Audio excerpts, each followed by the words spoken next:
Hi, this is Jenny Bravo, your realtor, and today I want to talk to you about why you should have one when buying a home.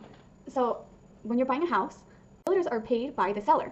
So sellers have an agreement with their agent before listing their home that they're going to pay the seller a certain percentage, and so that's already before they ever list the house. And so so you having an agent comes at no cost.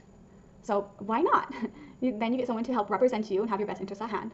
They're going to help guide you through the process, help you know how to help you get pre-approved, know about different programs that are out there if you need down payment assistance, or they'll help you know what inspectors are good in the area to get the houses inspected once it's found, help you know what you need to do to get to closing, and then they're also going to negotiate on your behalf once you found your dream home.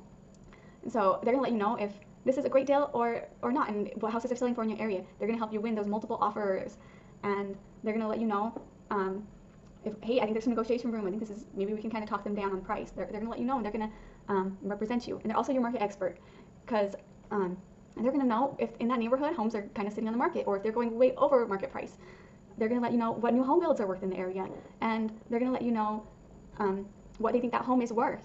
And so they'll represent you and let you know and be your expert. And it all comes at no cost to you. So why not have a realtor when buying? Anyways, if you have any other questions or comments, let me know, and I'm happy to help you.